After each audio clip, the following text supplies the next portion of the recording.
Levity. Levity is good. Levity, laughter. Hey, let's have some before we get into that depressing political stuff that I so often talk about. Sign on a farmer's gate.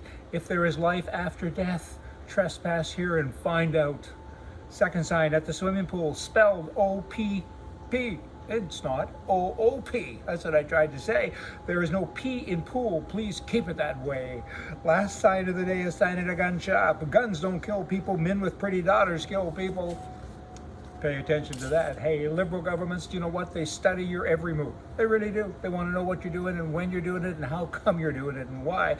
Then they catalog all that information. Then they come and get you. It's called control, right? I mean, they control what you see, what you hear, and they reinforce and shape how you think.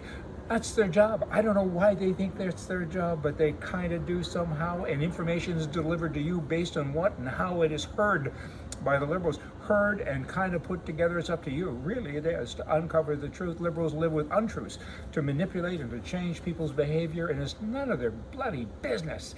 Leave us alone. Live and let live, and we can kind of do what we want to do because we're humanoids. Leave us be.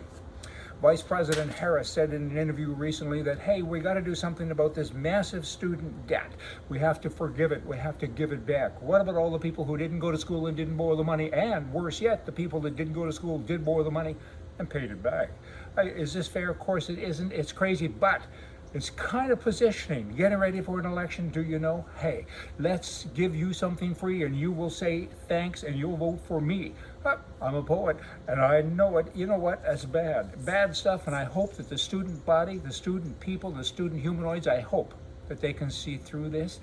Often they don't, unfortunately. They get something that they think is free, but it ain't free. If you get it free, your parents, your brothers, your sisters, your friends at work, they're the ones that are actually giving it to you. And who are you to demand such special treatment from all the other people that you know and even don't know? Not good.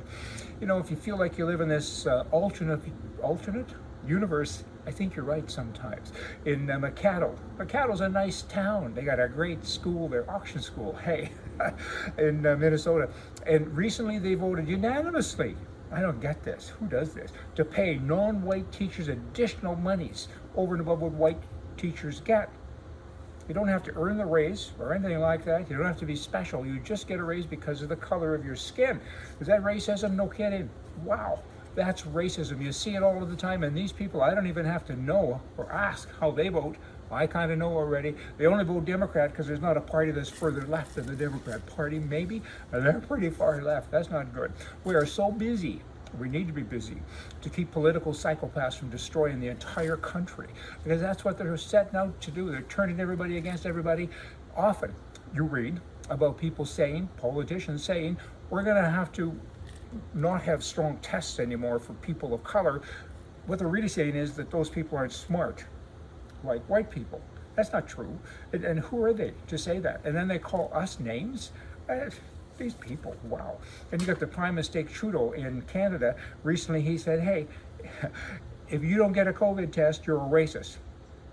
Where did that come from? You're a racist? That's kind of the pet word, I guess. It was in 2021. It appears it's continuing on in 2022. You're a racist because you don't do what I told you to do. But he said, oh, the people in Quebec, they're not the problem. It's the other people in other parts of the country, particularly Alberta. I'm sure he didn't say that specifically, but he always means it. I mean, they're bad people. We have to tolerate them. That's what he said. We have to tolerate them. You're being tolerated. Keep in mind there, young fella, that almost 70% of Canadians didn't vote for you. They don't even like you. I mean, you're just a bad person with regards to your politics, at least. I mean, I don't know. I don't get it. And then you swing over to England, another place. You got Canada, you got England, all these big brother things going on. And there they have what they're calling smart cameras. And there's artificial intelligence that they're putting up on motorways. They say motorways, I say freeways, highways, interstate ways, provincial ways, Trans-Canada ways, whatever it is. They got cameras everywhere, and they're watching people, and they're catching them. You don't have a seatbelt, you're talking too much to the person beside you, and they're addressing all types of and forms of distraction. Who are these people? You're sitting in the car, you scratch your head, and they're watching you? I think that's a huge invasion of privacy.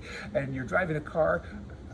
Wow, where do you go with this? I mean, I could talk about this in more detail. but my head started aching. I'm getting kind of angry. Get out of my bloody life, all of these people watchers, all the liberals. I mean, politically right is right and left is wrong. These people, they're wrong.